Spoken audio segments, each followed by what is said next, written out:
मेरा नाम कविता राठौर है, मेरे पति का नाम बलिराम राठौर है, बेटे का नाम विश्वलक्ष्य राठौर है, 22 साल उसकी उम्र है। हम लोग अहमदपुर राजूर तहसील अहमदपुर जिला लातूर महाराष्ट्र के रहने वाले हैं। मेरा मोबाइल नंबर पर भी हो गई तेरी कृपा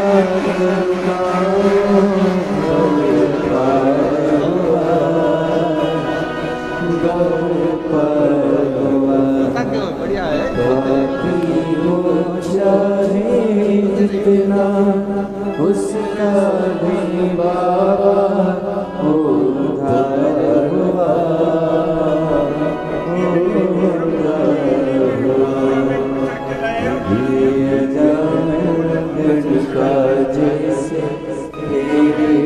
रोते नहीं है, आंसू बचा बाबा कृपा हम पर कर दो जरा सी, हम पर कर दो। तेरी कृपा का क्या है भरोसा, कब किस पर हो जाए। एक बार जोरदार ताली बजाकर साधुवाद करिए। पर कर दो जरा पर एक बीमारी है थैलेसीमिया, जिसमें हर 8 से 10 दिन में ब्लड देना पड़ता है, हर 8 से 10 दिन। और ऐसा नहीं कि आज से, कई साल से ये बीमारी इस बच्चे को ग्रसित कर रखी है। और आखिरी में जब प्राण चले ही गए, डॉक्टर ने जवाब ही नहीं दिया, तब उस शिव पर भरोसा करा, कंकर शंकर भरोसा। आंख और महादेव नमन चरणों में स्वीकार कीजिए, सबका किया है मेरा उद्धार कीजिए, उद्धार कीजिए।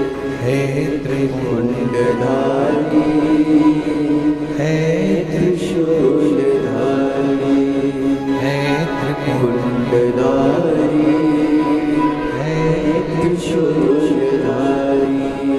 चरणों में तेरे बाबा जी पावन है चारों धाम, तेरी देव करके वंदना पूजे सीतारा। हो जाए पूरी कामना, हो जाए पूरी कामना। उपकार कीजिए, सबका किया है मेरा भी उद्धार कीजिए, उद्धार कीजिए। हे त्रिपुंडधारी, हे त्रिशूलधारी। शिव शंकर शंकर उसका करा गया भरोसा कभी टूटता नहीं, उसका करा गया विश्वास कभी छूटता नहीं, कभी नहीं। और मेरी जीजियों, मेरे जीजाओं, मेरी बेटियों, बेटाओं, मेरी माताओं, मेरे भाई, मेरे बुजुर्ग माता पिता, आप सब जितने ऑनलाइन कथा को श्रवण कर रहे हो, यहाँ कुबेरेश्वर बाबा की धरा पर बैठकर 5 दिवसीय कार्तिक महीने की कथा को श्रवण कर रहे हो, निवेदन करो,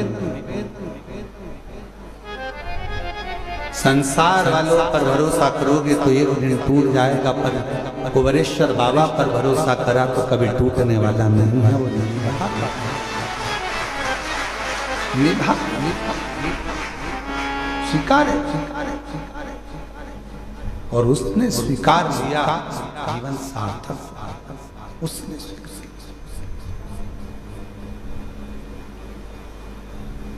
देवराज चोरी का धन ले जा रहा था, बुलाया मंदिर के अंदर, मेरे भोलेनाथ ने हाथ पकड़कर अंदर बुला लिया। मेरे बाबा ने 2 क्षण बिठाकर शिव महापुराण की कथा को श्रवण करा, 2 क्षण। दुनिया के लोग भले शिव महापुराण को समझे ना समझे हमें नहीं मालूम, पर इतना जरूर मालूम है, जिसने जिंदगी में शिव महापुराण की कथा को दिल से सुन लिया, स्वीकार कर लिया, उतार लिया, उसकी जिंदगी में वो कभी धोखा नहीं खाएगा, वो जिंदगी में कभी ठोकर नहीं कभी नहीं खाएगा। वो धोखा नहीं खा सकता, वो ठोकर नहीं खा सकता।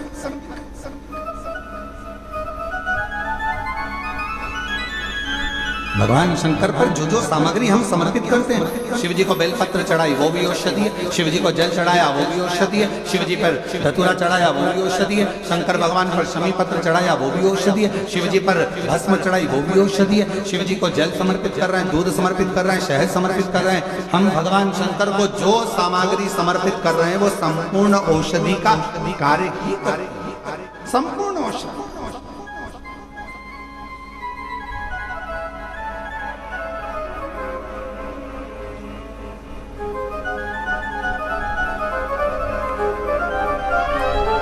शायद दुनिया में पहला ऐसा धाम होगा कुबेरेश्वर धाम, जहां पर भोजन भी बनता है। तो बाबा की जो बेलपत्र चढ़ती है, उसी बेलपत्र को सब्जी में, खिचड़ी में, भोजन में उस बेलपत्र को उकाला जाता है, बनाया जाता है और आप तक पहुंचाया जाता है, वो औषधि बन जाए। लोग नहीं पहचान पाते, पर जो जानने वाले हैं, जो कोई व्यक्ति कहे कि औषधि, शमी के वृक्ष, बेलपत्र का वृक्ष, उसके नीचे की मिट्टी हो, उसके नीचे की रज हो, वो भी औषधि का कार्य करती है।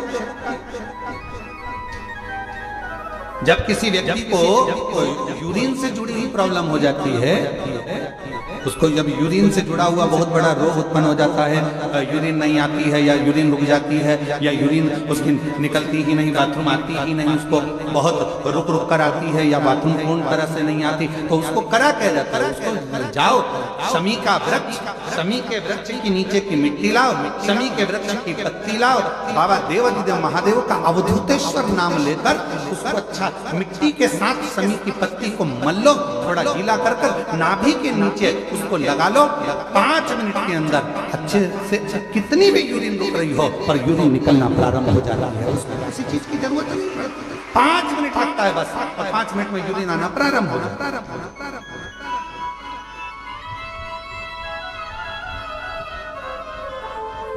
उस शमी का वृक्ष, उस शमी का पौधा, उस शमी का वृक्ष साधारण नहीं।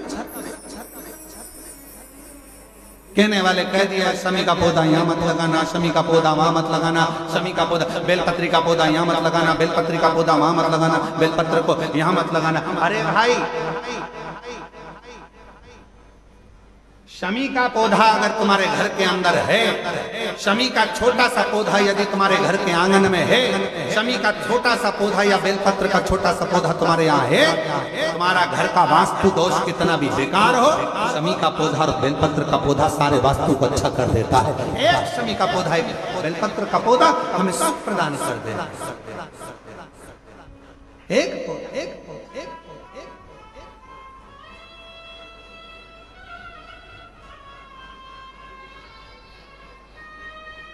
उस शमी के पौधे को ना पहचान रहे, उस बेलपत्र के पौधे को ना पहचान रहे।